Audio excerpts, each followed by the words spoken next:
Komunën e Dragashit në Prizren të Kosovës, operacionet e kërkimit quan në zbulimin sot edhe të 2 trupave të pajet, ndërsa forcat e shpëtimit zorën të gjallë nga rënojet një vajzë 5 vjeçare. Top Channel sjell pamjet e para nga brenda fshatit. Nga Kuksi, ku shkoi bashkë me një pjesë të kabinetit qeveritar dhe shefin e shtabit përgjithshëm të ushtrisë, kryeministri Berisha deklaroi se do të kërkojë shpalljen e gjendjes së jashtëzakonshme për zonën veri-lindore dhe jug-lindore të vendit. Moti keq kërcënon seriozisht sistemin energjetik të Ballkanit. Bullgaria deklaroi se do të ndërpresë eksportin, ndërsa Serbia, e cila zotron sistemin kyç të transmetimit në rajon, për një muaj nuk do të lejojë tranzitimin e energjisë për në vende të tjera.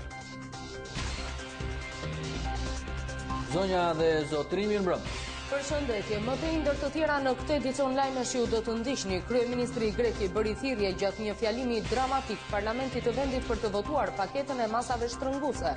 Zoti Papadimos tha se Greqia është afër pikës së zero dhe nëse nuk votohet paketa e re, populli do të përballet me mungesën e ushqimit. Karburantit dhe barnave nisin përleshjet në Athinë. Edhe pse duket e pabesueshme, kryeterroristi Bin Laden donte që fëmijët dhe niprit e tij të mos përfshiheshin në luftën e shenjtë. Ai këshillonte ata të bënin një jetë të qetë dhe të arsimoheshin në vendet perëndimore, në Shtetet e Bashkuara dhe Europë. Këngëtarja legjendare Whitney Houston u gjete vdekur në një hotel në Los Angeles. Dyshimet e para për vdekjen e saj kanë të bëjnë me përdorimin e drogës, por nuk ka ende një informacion zyrtar. Personi i fundit me të cilin këngëtarja kishte kontaktuar ishte vajza e saj, 19 vjeçare.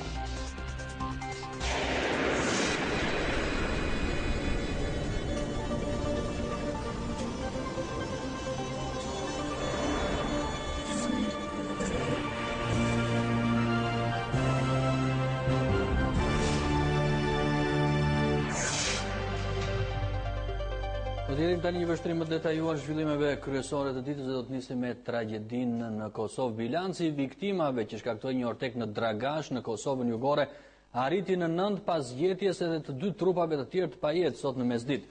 Orteku shkatroi 6 shtëpi në fshatin Restelic, ku ekipet e shpëtimit konfirmuan rritjen e numrit viktimave pas gjetjes edhe të 2 personave të tjerë që konsideroheshin të zhdukur. Në operacionet e kërkimit u përfshin me qindra pjesëtar të Forcës së Sigurisë Kosovës, të mbështetur edhe nga forcat paqëruese si dhe nga banor të zonës. Orteku me një gjerësi prej 500 metrash dhe me 10 metra lartësi goditi gjithsej 15 shtëpi të fshatit të ndodhura në trekëndshin Kosovë, Shqipëri, Maqedoni.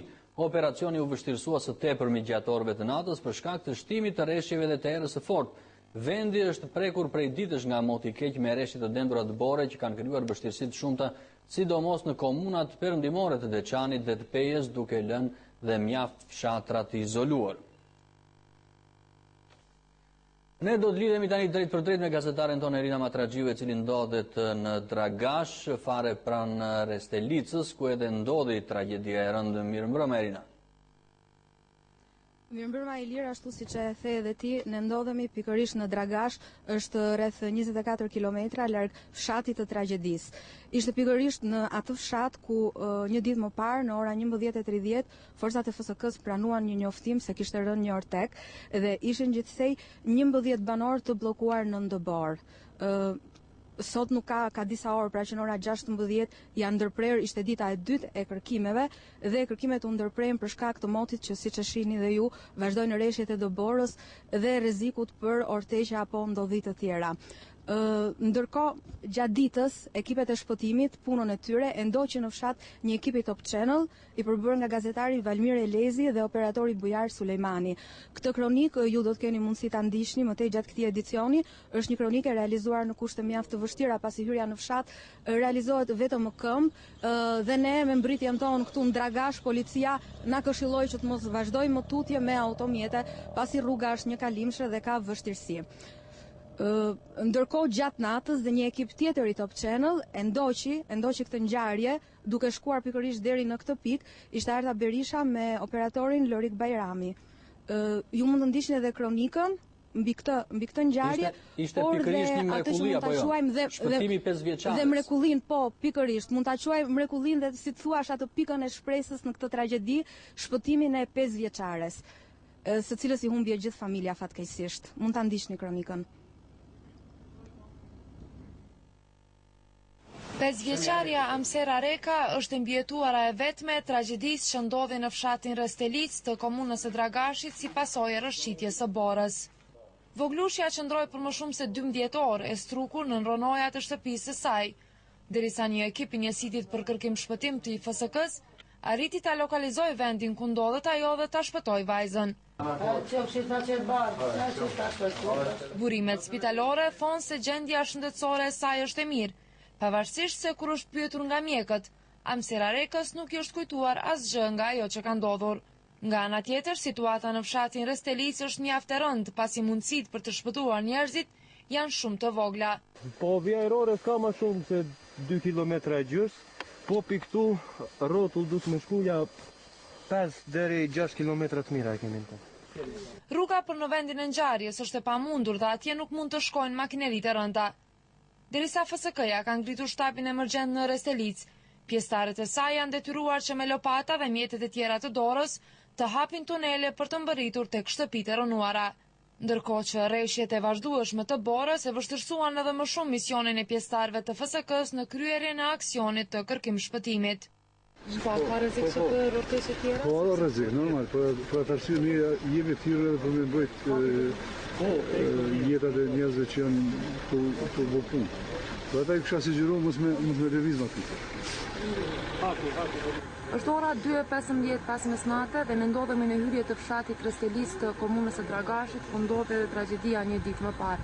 Derisa 3 persona ende ndodhen në ngërmathat e shtëpive të rënuara, policia e Kosovës dhe forca e sigurisë së Kosovës, e përkushtuar dhe KFOR-i, njoftoi se është ndërprerë aksioni kërkim shpëtimit për shkak të mundësisë së rënies së orteqeve të tjera. Ministri i FSK-s Femi Mujota, i cili po kështu ishte në vendin e ngjarjes, ftoi qytetarët që t'i shmangën të gjitha rrugëve malore. Ai përmendi qendrën e skijimit në Brezovic dhe Rrugovën, si 2 zona me rrezik të madh për rrëshqitjet e borës. Qytetarët tani merren masat që banorët e tjerë që ndodhen në zonë, që mund të ketë sërish rrëshqitje bore, rrymë orteqesh, të evakuohen nga aty që të përndojnë mashën.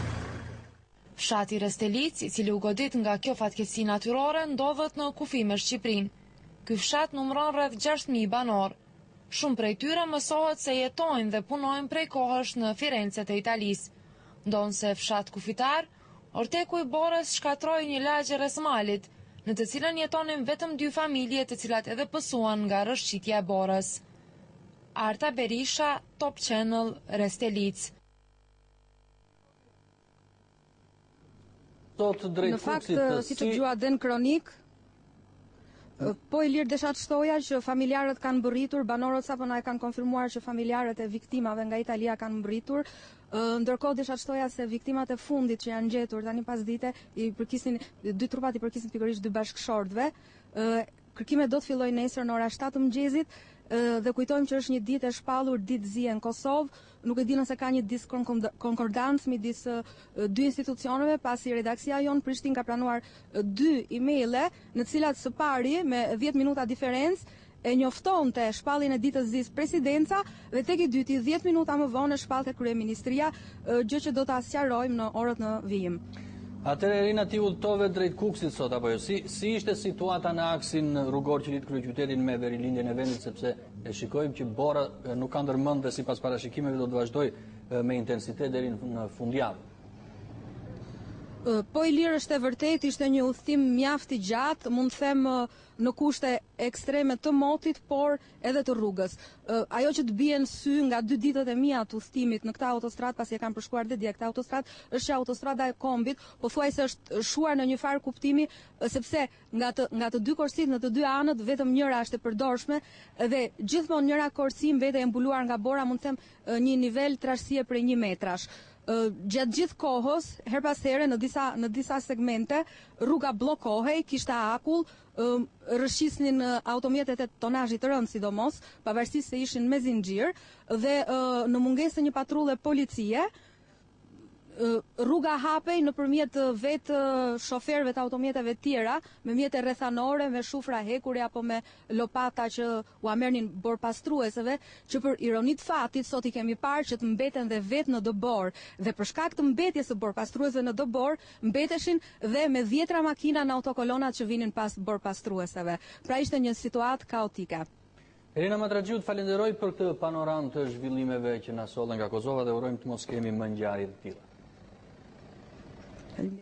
Po nga Kuksi ku shkoi bashkë me një pjesë të kabinetit qeveritar si dhe shefin e shtabit të përgjithshëm të ushtrisë, kryeministri Berisha deklaroi se do të kërkojë shpalljen e gjendjes së jashtëzakonshme në zonën verilindore dhe juglindore të vendit.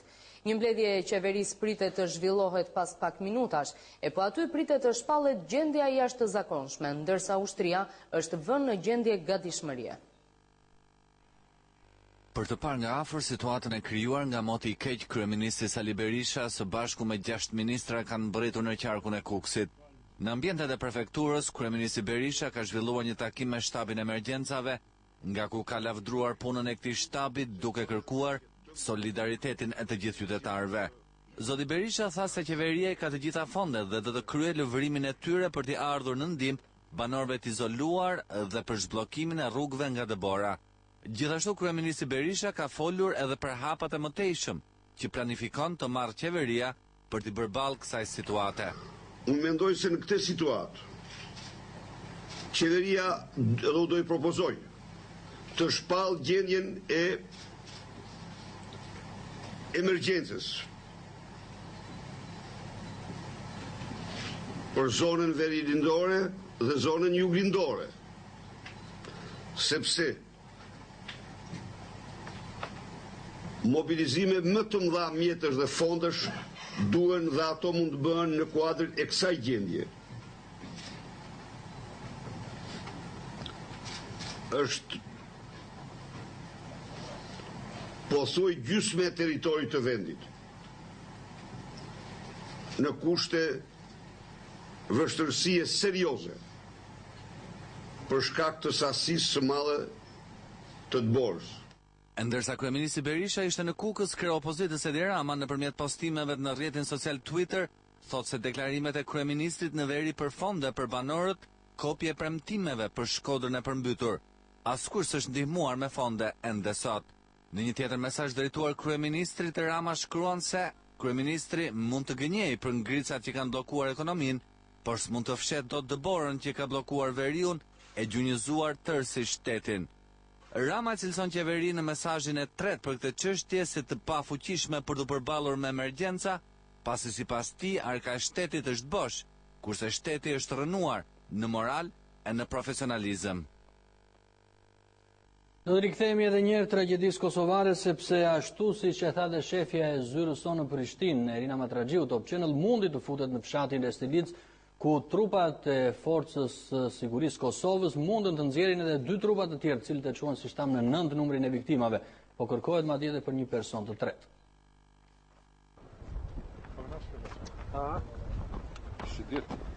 Këto janë 2 viktima tjera që gjatë së dielës pjesëtarët e forcës së sigurisë së Kosovës arritën të nxjerrin nga shtëpia e tyre, që është mbuluar disa metra nga një ortek bore. Kësaj ka shkuar në 9 numri viktimave nga orteku i borës, që goditi disa shtëpi në Restelisë së Dragashit dhe forca e tij ishte shkatruese. Qindra pjesëtarë të forcës së sigurisë së Kosovës, policë dhe qytetar u angazhuan edhe gjatë së dielës për gjetjen e personit të 11 që supozohet se gjendet në këtë shtëpi, që është mbuluar disa metra nga bora. Megjithë këtë, FSK është detyruar të ndërpres kërkimin për shkak të kushteve të vështira atmosferike, furtunave të borës të krijuara nga era e fuqishme dhe rrezikun nga ndonjë ortek tjetër i borës. Këtë e konfirmoi për Top Channel gjatë pasdites nën kolonel Shemsi Sylla, komandanti i njësisë ndërlidhëse në reagim krizash nga FSK, që sipas tij, kërkimi për të gjetur personin e fundit do të vazhdojë të hënën në 7 të mëngjesit. Gjatë së dielës në fshatin e Restelisë së Dragashit ka qëndruar edhe kryeministri i Kosovës Hashim Thaçi, së bashku me komandantin e FSK-s General Major Kadri Kastratin dhe ministra nga kabineti i tij.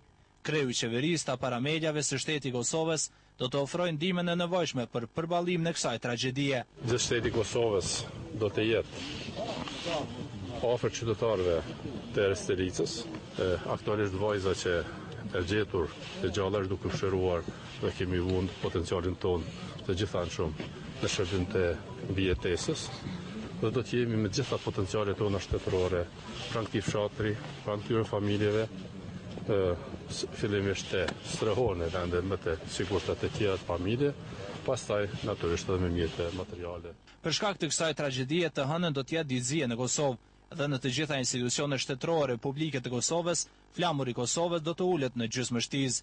Veprimtaritë artistike, kulturore dhe sportive pezullohen dhe shtyhen për një datë më vonshme. Banorët tregojnë se edhe gjatë viteve të 10 të shekullit të kaluar kishte ndodhur një rrëshqitje e tillë e borës, por atëherë nuk ishte pasur viktima, me që askush nuk banonte në këtë vend. Ka zbrit bora po është një 500 metrë të poshtë, po është puna që s'ka pas qatë shtëpia në këtë vend. Pse po ndërtojnë këta njerëz këtu, po dojnë më këthyn në vendindjen e vetë, dojnë vendindjen e vetë, kështu që duhet me ndihmu me o mundësu që të mbesin në vendin e vetë. Në anën tjetër, drejtues të institucioneve dhe partive politike në Kosovë kanë dërguar telegrame ngushëllimi për familjen Reka pas kësaj tragjedie. Për Top Channel nga Restelica, Valmer Elezi. Shefi i shtabit përgjithshëm të ushtrisë shqiptare General Xhemal Gjungshi, pas mbledhjes me kryeministrin që organizuan në zyrat e qarkut në Kukës, deklaroi përmes një interviste telefonike për Top Channel vënien në gatishmëri të gjithë reparteve dhe infrastrukturës së ushtrisë për operacionet e ndihmës dhe të shpëtimit. Me General Gjungshin bisedoi gazetarja Jonanila Hoxha. Çfarë ndihmëse janë duke dhënë aktualisht forcat e armatosura për të përballuar situatën e emergjencës? Aktualisht forcat e armatosura operojnë në zonën në qarkun e Kukësit, operojnë në qarkun e Tibrës, të Korçës dhe të Shkodrës. Konkretisht kemi të angazhuara trupa në qarkun e Kukësit, janë 2 mjete dorë pastruese, është 1 mjet fadrom, është 1 mjet fadrom në qytetin e Bayramsurit.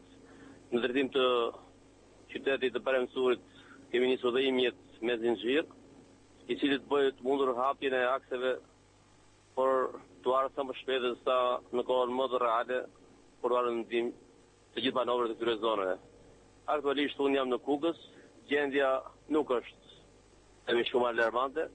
General, ju thatë që forcat e ushtrisë kanë kaluar në gatishmëri. Çfarë parashikon kjo? Çfarë do të thotë? Në forcat e ushtrisë e theksova që kanë qenë dhe janë dhe do vazhdojnë të qëndrojnë në gatishmëri. Do varet nga situata, nga koha që do të operohet, por siguroj që me hapjen e rrugëve, të akseve dhe pastaj nga gatishmëria nuk është shumë e nevojshme për të qëndruar. Edhe mbrëmje shpëlimet shtabi i përgjithshëm, kemi bërë planet operacionale, kemi caktuar task forcat sipas drejtimit që unë përmenda pak më parë, si në Kukës, në Tibër, në Bayramsuri, në Shkodër dhe në Korçë. General, në cilat mënyra po operohet më dendur, nga ajri apo nga toka? Aktualisht po shpërndahen apo po ndërhyhet nga ajri me helikopter?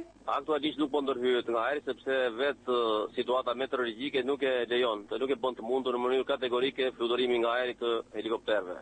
Në këtë kushte po operohet nga toka. Ne kemi të gjitha kërkesat që vinë në Komitetin e Emergjencës Civile, ato do sillen te qendra e bashkuara operacionale, ne bëjmë vlerësimin dhe caktojmë shtasinë e mjeteve që janë të nevojshme për të operuar në zonat që kërkohet. Gjithçka është një punë mjaft e koordinuar e pushtetit vendor dhe gjithë strukturave e Ministrisë Brendshme e Drejtorisë së Emergjencës Civile me shtabin e përgjithshëm forcat armatosore. Shumica e rrugëve malore tashmë janë të bllokuara dhe 55 komuna janë krejtësisht të izoluara. Drejtoria operacionale kombëtare në Ministrinë e Brendshme po drejton operacionet në të gjithë vendin për shpërndarjen e ndihmave nga toka dhe ajri. Sipas saj, shpeshherë fluturimi i helikopterëve anullohet si pasojë e motit të keq. Asnjë rrugë nacionale nuk është hapur në gjithë rrethin e Kukës.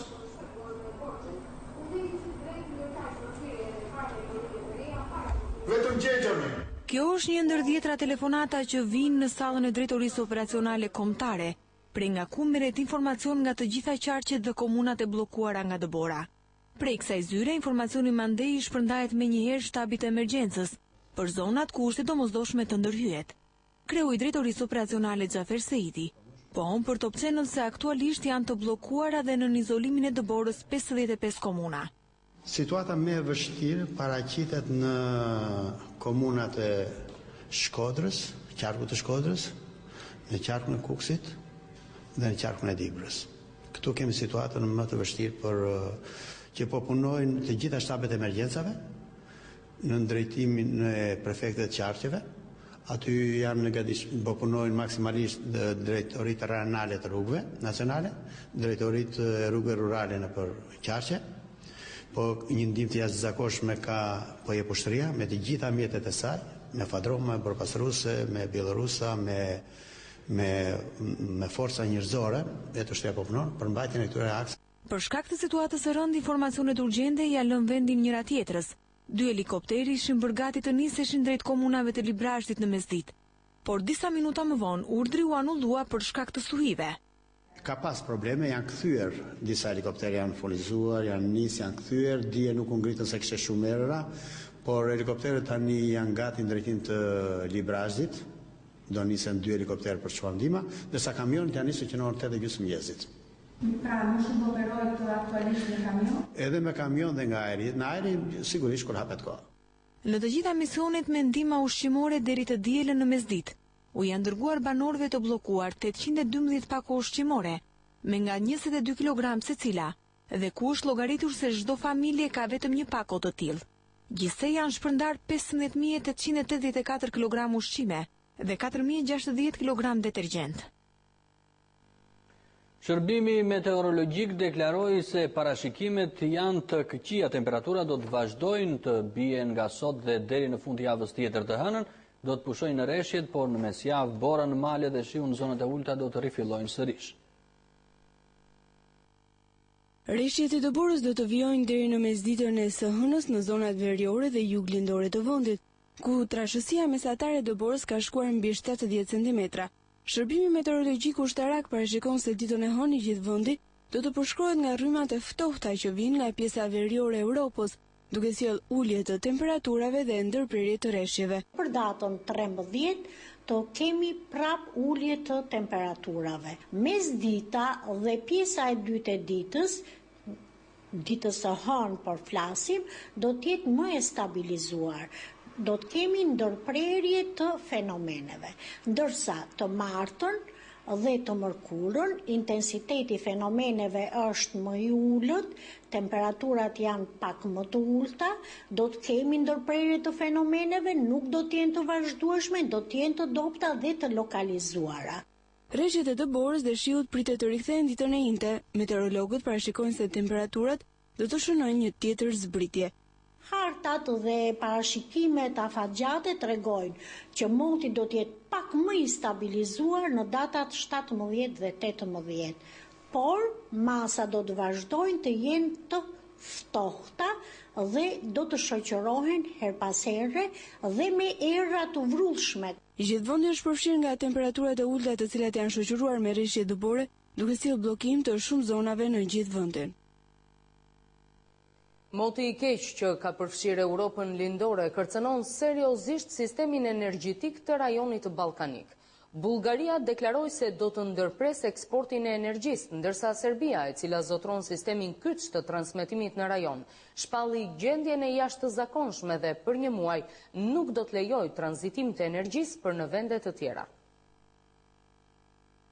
Moti i keq ka përfshirë gjithë Europën, po kërcënon të zhys rajonin e Ballkanit në një krizë ashpër energjetike. Shqipëria është një nga më të rrezikuarat. Për shkak të konsumit të lartë, rrjetet e transmetimit janë mbi ngarkuar deri në pikat kritike dhe madje në disa vende ka patur dhe rënien e tyre. Për shkak të kësaj situate, qeveritë e shumë vendeve janë duke marrë masa drastike për të garantuar furnizimin e qytetarëve me energji.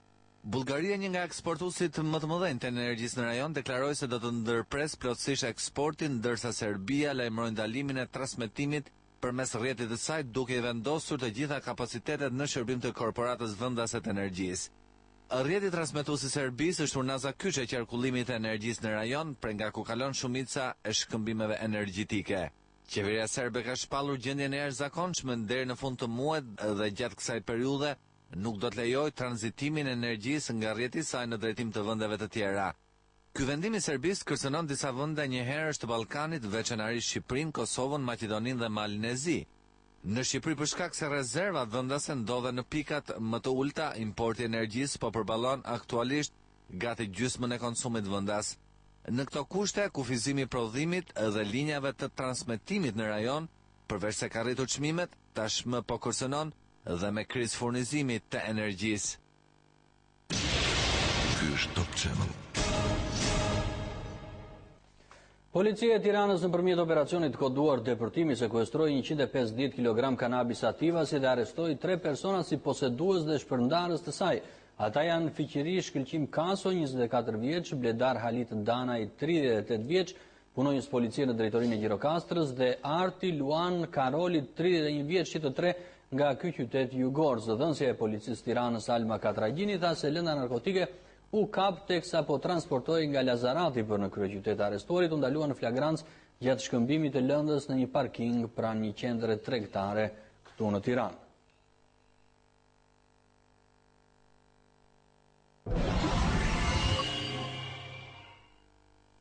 Kryeministri grek i ka bërë thirrje gjatë një fjalimi dramatik parlamentit të vendit për të votuar paketën e masave shtrënguese.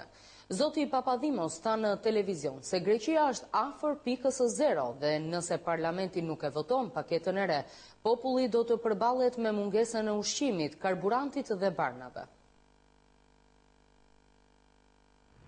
Kryeministri Lukas Papadimos ka theksuar në një mesazh televiziv dramatik në mbrëmjen e së shtunës se grekët do të përballen me një rënje të tmerrshme të standardeve të jetesës, me mungesë karburantesh dhe medikamentesh mjekësore nëse deputetët e parlamentit nuk do të aprovojnë paketën e masave antikrizë që Greqia të marrë huan shumë miliardë të shpëtimit dhe të shmanget falimentimit. Jemi jashtëzakonisht afër nga zona zero. Parlamenti ftohet që të analizojë dhe të aprovojë programin e ri ekonomik të Greqisë, i cili përbën kushtin për mbështetjen e financiare të vendit në vitet e ardhshme. Ky program ekonomik do të thotë sakrifica afatgjata të dhimbshme për popullin grek, por një falimentim i çrregull do të çojë vendin në një aventurë katastrofike, duke krijuar kaos dhe shpërthim social të shoqërisë, ka thënë ai. Dy udhëheqësit e partive që përbëjnë koalicionin qeveritar, Samaras dhe Papandreou, u kanë kërkuar me reptësi deputetëve të tyre ose të aprovojnë programin ose të japin dorëheqjen. Μιλάμε για χάος, κυρίες και κύριοι συνάδελφοι. Flasim për një kaos të nderuar koleg, flasim për pasojat më të rrezikshme dhe të dhimbshme për vendin dhe kryesisht për ata që nuk kanë para, nuk kanë punë, flasim për shtresën e mesme dhe të varfërt të popullsisë. Pavarësisht se të paktën 30 deputetë të dy partive më të mëdha kanë deklaruar se nuk do të votojnë pro ose kanë dhënë dorëheqjen, vlerësohet se PASOK dhe Demokracia e Re që kanë 236 nga 300 vendet e parlamentit do të arrijnë të përqendrojnë më shumë se 50% të votave. Ndërsa gjithë vëmendja e politikës europiane dhe jo vetëm është drejtuar sot në sallën e parlamentit në Athinë, të rrethuar jashtë nga 10 mijëra protestues, por dhe të mbrojtur nga mijëra polic, një sondazh i orëve të fundit tregon se 48% e qytetarëve të pakënaqur me zhvillimet në ekonomi preferojnë falimentimin sesa masat e dhimbshme. Një pjesë e madhe e shoqërisë greke vlerëson se paketa e re e reformave do t'i mbajë ata për shumë vite në një skëterë ekonomike dhe të futur tashmë në tunelin e pafund të recesionit nuk besojnë se do të shohin dritë në fund të tij. Për Top Channel, Selanik, Aleksandr Marku. Ndërsa në parlament diskutohet për të ardhmen e vendit, në rrugët e Athinës kanë nisur përleshjet. Qindra vetu përplasën me forcat e rendit, ku në përleshje nuk munguan edhe gurët e bombat Molotov. Artur Bibe informon nga Athina. Qindra protestues u përleshën me policinë në kryeqytetin grek në kohën kur po debatoi memorandumi për reformën e re ekonomike të qeverisë. Protestuesit hodhën gurë dhe Molotov kundër forcave të rendit, të cilat u përgjigjen me gaz lotjellës dhe kimikate. Në vazhdim turma u shpërnda prej policisë nga sheshi Sindakma, por përleshjet kanë vazhduar në një rrugë aty pranë, ku njerëzit e egërsuar kanë vijuar të godasin policinë. Disa persona kanë përfunduar në pranga, ndërsa mësohet se të paktën një efektiv është dërguar në spital me plagë të rënda. Prej gazit dhe efekteve të tjera dhe dy prej figurave historike të së majtës greke, Mikis Theodorakis dhe Manolis Glezos, të cilët kishin dalë të protestonin kundër memorandumit. Të dy ata u dërguar në klinikën e parlamentit grek ku morën edhe ndihmën e parë. Masat të repta sigurie u morën për ruajtjen e rendit gjatë protestave të sotme pasi zemërimi i grekëve për reformën ekonomike duket tepër i madh. Memorandumi i ri i qeverisë ul ndjeshëm rrogat, pakson vendet e punës dhe kthen në masë të madhe pasigurinë për mijëra familje greke. Atmosfera e tensionuar vazhdon edhe brenda parlamentit, ku deputetët e partive parlamentare akuzojnë njëri tjetrin për situatën kaotike në të cilën është gjendur vendi. Jorgos Papandreou, Andonis Samaras, Fotis Guvelis dhe Dora Bakojanis u kanë vënë kushte deputetëve të tyre të votojnë, ose do të përballen me përjashtim nga radhët e partisë, ndërsa partitë e majta janë shprehur se nuk do ta votojnë memorandumin. Debati politik në parlament ka filluar që në mesditë dhe pritet të kulmojë rreth mesnatës me votimin emëror pro ose kundër të 300 ligjvënësve grek. Edhe Portugalia po përballet me protestat fuqishme si pasojë e kundërshtimit masave antikrizë të qeverisë nga ana e sindikatave. Vendi u përfshi nga protestat e punojësve që kërkojnë politika më të zbutura sociale nga ana e qeverisë. Rrugët e kryeqytetit portugez Lisbon janë mbushur me protestues që kundërshtojnë masat e rrepta antikrizë të qeverisë. Sindikatat organizuan marshime në formë proteste ndaj shkurtimit të shpenzimeve me të cilat është rënë dakord në këmbim të dorëzanisë prej 78 miliardë eurosh. Jemi këtu për të ngritur zërin kundër shfrytëzimit, pabarazisë dhe varfërisë, tha lideri i sindikatës së punëtorëve Armenio Carlos. Kjo u shpreh ai është në fakt agjenda e Trojkës, FMN-s, BE-s dhe Bankës Qendrore Europiane. Varfëria jon.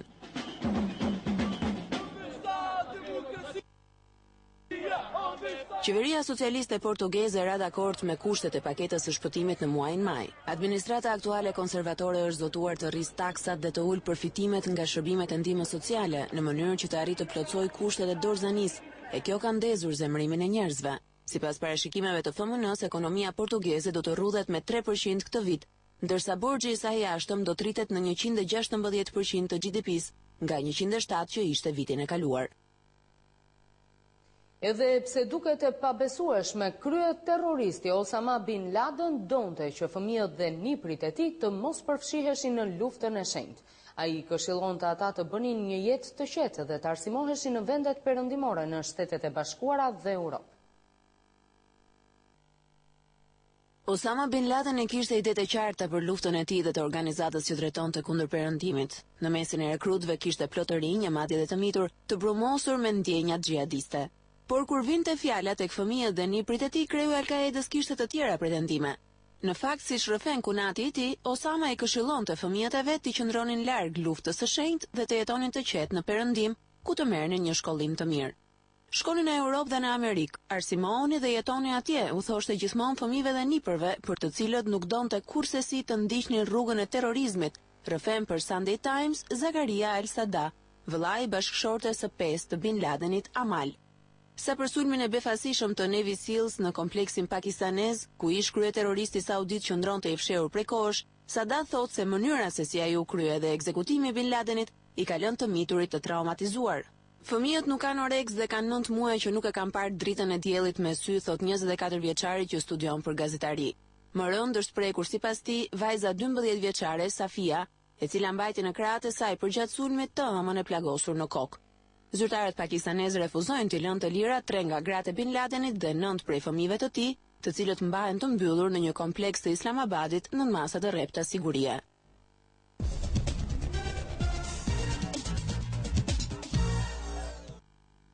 Kalojmë te zhvillimet sportive. Skënderbeu fitoi edhe ndaj Tomorit që zhvilloi ndeshjen e parë pas rreth 10 vitesh në fushën e tij në Super League me rezultatin 2-4.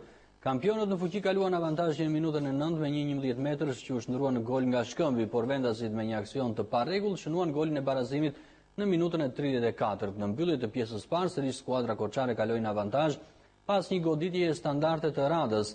Në fillimin e pjesës së dytë në minutën e 61, Ofaje barazoi në 2-2. Megjithatë kampionët 4 minuta më pas me Muzakën kaluan në avantazh. Shumë shpejt sërish Muzaka shënoi golin e dytë personal dhe të katërtin e takimit duke i quar shifrat në 4-2. Kur kishin mbetur rreth 15 minuta nga përfundimi i takimit, Skënderbeu mbeti me 10 lojtar pasi Bicaj mori kartonin e dytë të verdhë. Me këtë fitore Skënderbeu ngjitet në kuotën e 29 pikëve, por në vendin e tretë, 3 pikë larg kryesuesve të Teutës. Takimi tjetër i ditës mes Pogradecit dhe Kastriotit, që u zhvillua në Elbasan, përfundoi në barazim 1-1.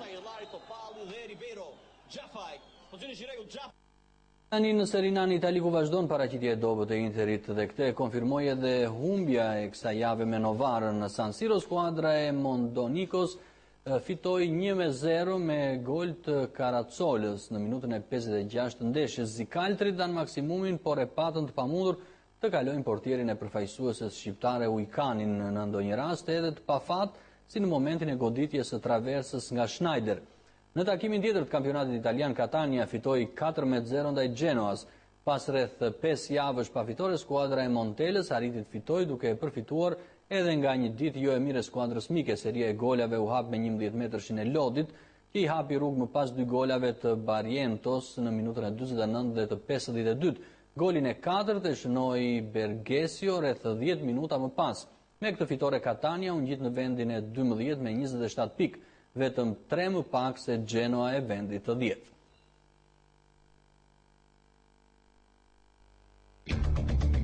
Në çdo kohë, në çdo moment, kudo në botë, në çdo vend dhe në çdo orë, nga një kompjuter apo telefoni juaj celular, klikoni www.topvischannel.tv dhe do të njiheni me çdo lajm në kohë reale të gjitha zhvillimet më të fundit nga Shqipëria, Kosova, Maqedonia dhe bota. Intervista dhe analiza vetëm në Top Channel. Topvischannel.tv. Lajmi më parë kalon tek ne. Këngëtarja legjendare amerikane e popit Whitney Houston u gjetë vdekur në Beverly Hilton Hotel në Los Angeles. Dyshimet e para për vdekjen e saj kanë të bëjnë me përdorimin e drogës, por ende nuk ka një informacion zyrtar. Sipas pohimeve të policisë, personi i fundit me të cilin këngëtarja kishte kontaktuar ishte vajza e saj 19 vjeçare. Me gjithë përpjekjet e rojeve të sigurisë për ta sjellë në jetë, ajo nuk mundi të shpëtojë. Legjenda e trazuar e muzikës Whitney Houston është gjetur pa jetë nga truprohet e saj në një hotel të Beverly Hills. Vdekja e këngëtares amerikane, një nga më të quotuarat e të gjitha kohrave, spekulohet të ketë lidhje me lëndët narkotike, por zyrtarisht nuk ka ende asnjë të dhënë mbi shkakun e shuarjes së saj në moshën 48 vjeçare.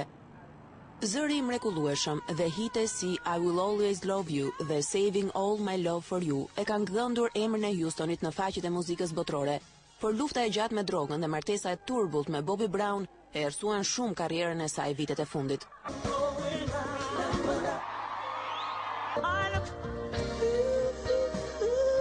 Houston ndroi jetë në vigjiljen e ceremonisë së Grammy Awards në Los Angeles. Ajo duhet të merrte pjesë në festën e mbajtur përpara ndarjes së çmimeve në hotelin Beverly Hilton, të organizuar nga njeriu që për një kohë të gjatë kishte qenë udhërfyesi i saj, Clive Davis. Hoteli ishte mbushur me yje dhe reporter kur policia mori një telefonat urgjente nga rojet e sigurisë. Ekipet paramjekësore ishin gjithashtu aty për shkak të festës, por sado e shpejt që e përgjigja e tyre, përpjekjet për ta rikthyer në jetë mbretreshën e dikurshme të popit kanë qenë të pasuksesshme. Houston u rrit në New Jersey, fillimisht këndonte në Kish e më pas në për klubet e natës së New Yorkut, dhe përpara se të firmonte kontratën me Arista Records, kishte punuar si modele. Në majat e karrierës së saj në vitet 80-90 fitoi çmime të panumërta dhe shumë prej këngëve të saj do të ktheheshin në hite, duke i dhënë statusin e padiskutueshëm të divës së pop soulit. Artistë ndryshëm, duke filluar nga Mariah Carey e deri te Christina Aguilera, janë përpjekur të imitojnë performancën e saj, por asnjëra prej tyre nuk arriti kurrë të ishte aq mirë sa origjinali, tha për BBC-n kritiku i muzikës Paul Gambaccini. Një yll jeta e së cilës do të kishte qenë shumë ndryshe, po të mos ishte droga që i shkatroi zërin dhe martesa e vështirë me Brown. Pavarësisht problemeve mes tyre, ky i fundit thuhet në media e përjetoi keq lajmin e vdekjes së Houstonit. Brown ka shpërthyer në lot e më pas gjatë performancës me grupin e tij, New Edition, thirrë në mes të koncertit të Dua Whitney. Sipas kritikut Gambaccini, Houston e kishte të gjitha, por abuzimi me drogën bëri një dëm të parikuperueshëm. Në një intervistë dhënë Diane Sawyer të ABC-s në 2002, këngëtarja pa deklaruar: "E keqja më e madhe e vetes jam unë. Mund të jem shoqja ime më e mirë, por mund të kthehem edhe në armikun më të tmerrshëm." Dhe tani si çdo diel të ndjekim rubrikën Vitrina e librit gazetares Beti Njuma me botimet e reja të hedhura në treg nga shtëpitë botuese të vendit.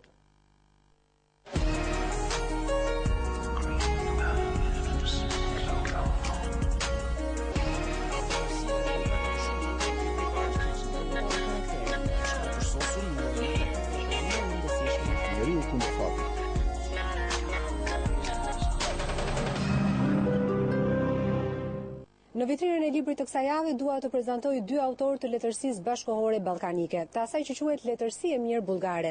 Misioni Londër nga Alek Popov dhe Roman natyral nga Georgi Kospondinov. Zoti Leka, përse i keni zgjedhur këta dy autorë, të cilët në fakt nuk trajtojnë një letërsi universale, por tema të së përditshme, tema të cilat janë të prekshme për të gjithë? Janë tre domethënie, mund të jenë dhe më shumë, po vetëm tre po pikas për këtë këshillim për lexime, të një serie të hapur lexime ballkanike, ku theksohet fjala bashkohore. Domethënia e parë është që po lexojmë një letërsi të re, pra jo një letërsi të krijuar shumë vite përpara, 30, 40, 50, ku ne kemi mos përputhje në lexime, pra po lexojmë të njëjtën bashkosi. Domethënia e dytë është që po na vjen një letërsi nga vendet fqinje, ku ne mund të krahasojmë realitetet tona historike, realitetet tona kulturore, me të cilat kemi ngjashmëri. Dhe gati të duket një mungesë që autorët shqiptar ende nuk i kanë hedhur syt nga kjo tematik, ndërkohë që është akoma e pranishme tema e së kaluarës. Domethënia e tretë është përkthimi i letërsisë së fqinjve prej gjuhëve origjinale. Është vërtet një letërsi e mirë. Zoti Leka, të bën përshtypje teksa lexon këto libra se si këta autorë të letërsisë bashkëkohore ballkanike trajtojnë me kaq natyrshmëri për ditëshmërinë, gjë që në fakt autorët shqiptar duket se kanë vështirë ta bëjnë. Mund të them që herë letërsia shqipe që trajton të kaluarën se tashmen ka një prirje për të metaforizuar gjërat, ndërkohë që gjërat janë shumë të thjeshta. Mjaft që të shkruhet bukur, mjaft që t'i drejtohesh një publiku i cili të kupton. Publiku është shumë më i avancuar, shpesh herë edhe më i avancuar se shihet letrare të shkrimtarëve. Nëse do i kthehem romanit roman natyral, siç ka titullin, kemi të bëjmë me një histori shumë të thjeshtë divorci, kur njeriu ndahet me vetveten, ndahet me të kaluarën, ndahet me grua, ndahet me shoqërinë për të dhënë një mesazh fare të thjeshtë. Çdo lëndim personal, çdo divorc personal, çdo ndarje personale, në një mënyrë apo një tjetër përkthehet dhe një divorc shoqëror. Janë realitetet tona, për shembull romani Misioni Londër. Kush ta lexoj thjesht do bëj një këmbim emrash dhe do shoh, po, këtë iluzione kam pasur dhe unë, këtë pritshmëri nga demokracia e kam pasur dhe unë, këtë zhgënjim shumë të madh kur pushtetet u vishen personave dhe jo institucioneve. Kur personat sillen si institucione në fakt për të kryer punët e tyre dhe kur ndarje me një realitet poshtrues dhe me një realitet të dhimbshëm bëhet duke qeshur. Pas Gjirokastrës dhe Beratit, Shkodra është vend takimi i qytetërimeve në numrin e ri të revistës Art dhe Trashëgimi. Shkodra në rrjedhën e korave me historinë dhe njerëzit e saj. Vlera të ralla që e kanë shndërruar në një qytet me status të veçantë ndër të gjitha trevat shqiptare, por edhe qyteti me monumente dhe trashëgimin kulturore, të cilat sot luftojnë betejën më të vështirë, atë të mbijetesës. Në një farë mënyrë jemi munduar që të zgjedhim figurat më të spikatura apo me të vërtetat e historinë më pikante të këtij qyteti, historiku i qytetit, pellgu i Shkodrës, Kalaja, Rozafati, statutet e Shkodrës, dinastia Marubi, humori shkodran, Bashallëku, Bushat Lind, të tërë këta janë pjesa e atij mozaiku që ne kemi në një farë mënyrë jemi munduar të trajtojmë në këtë numër. Jemi munduar në një farë mënyrë të rrisim këtë lloj ndërgjegjësimin, qoftë të atyre që merren me çështjet e trashëgimisë, qoftë edhe atyre që bëjnë politikë bërësit e trashëgimisë kulturore, por gjithashtu të ndërgjegjësojmë edhe vetë popullin e Shkodrës apo vetë ata të cilët janë të interesuar për këtë gjë.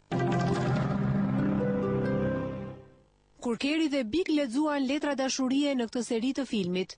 Miliona adhurues të Sex and the City nxituan të blinin librin në fjalë, pa e ditur se ai ishte thjesht një trill kinematografik. Libri nuk ishte i vërtet, ama të gjitha letrat e dashurisë që dy protagonistët përmendin janë reale. Në prag të Shën Valentinit, lexuesit shqiptar kanë mundësi të marrin në dorë një libër të vërtet letrash dashurie, atë të njerëzve të famshëm apo shkrimtarëve të njohur, të frymzuar pikërisht nga filmi Sex and the City. Në libër do të gjeni letra që nga Napoleon Bonaparte, Mozarti, Beethoveni, Burnsi e Goethe, Voltairi, Kafka, Balzaku e Hugoi. Libri veç letrave romantike të veçanta për gjuhën e dashurisë me të cilën shkruan çdo njëri prej personaliteteve, tregon rrethanat dhe marrëdhëniet mes letërshkruesve dhe fundin e korrespondencave me të dashurat e tyre. Janë shumë të fortë në profesion që ata bëjnë, shumë të aftë në këtë profesion, por çfarë i bën ata të rrezikuar dhe të dobët, është ndjenja për të dashurën e tyre për njeriun e zemrës. Lexojmë ndjenjat dhe mendimet e tyre më intime dhe shumë interesante dhe shumë breslënse se sa pasionant ata kanë qenë. Do doja të theksoja se mbase lexuesit do frymëzohen nga ky libër dhe duke i bërë dhuratë të dashurëve të tyre këtë libër, do marrin kohën që her pas here të lexojnë fragmente nga ky libër dhe të bëjnë vetë një letër dhe të thonë ato gjëra që mbasi deri tani nuk kanë mundur të shprehin dhe të kenë pasur kohën të shprehin ashtu siç duhet.